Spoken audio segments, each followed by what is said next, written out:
Our pie is almost finished. We've made the almond cream, which will serve as a topping, and now all we have to do is layer it on. Then add the finishing touch, the garnish. So while you're doing that, Lauren, I shall be cutting up little pieces of this apple here, because there's so many different ways we can decorate this pie and make it really appealing to the eyes. You can start decorating that and just go around with it. Okay. And I will have this one here. I'm going to show you now the difference between the other cream, which I made beforehand. So this was a thicker cream, and in this one I added a lot more of the apple juice and some lemon juice as well, just to keep it from discoloring. And as you can see here, this looks just like cream. It looks like cream. No dairy, no sugar. And once we've put this on here, the pie will be ready for eating. And these are edible flowers. And so we can either put this on the pie, or we can put it around the pie to decorate it as well. And you can even put it on top to decorate it a bit. It looks great. But before we try it, let's hear what some doctors have to say about the raw vegan lifestyle in this week's Raw Health Report.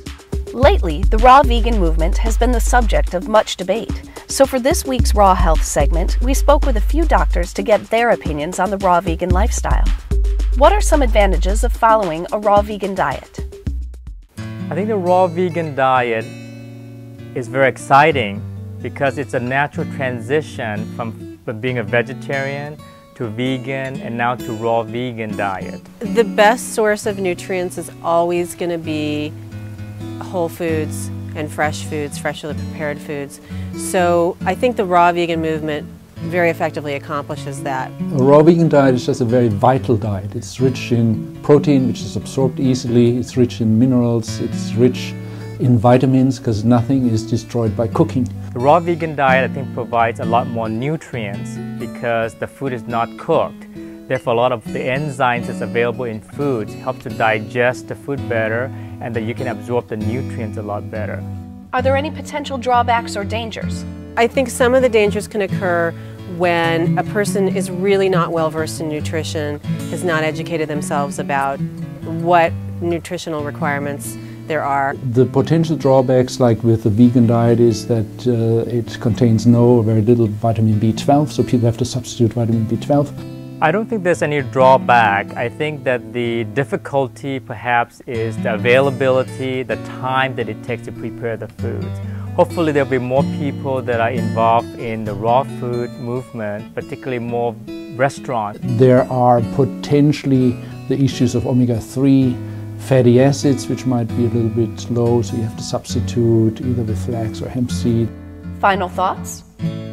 I think that any amount of raw vegan foods that we include in our diet is beneficial. And I think the most important thing is that, I think we can really have a much better relationship to foods. Anything that encourages people to think about what they're putting into their bodies is really critical.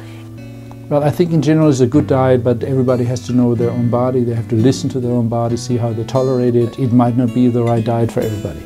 I think a lot of healthy, conscious living movements, whether it's raw, vegan, kashrut, avoiding animal products, just making those choices is very, very important. When you think about what you put into your body and you have respect for what you put into your body, both the food itself and your body, you are almost always going to have other health consequences that are positive.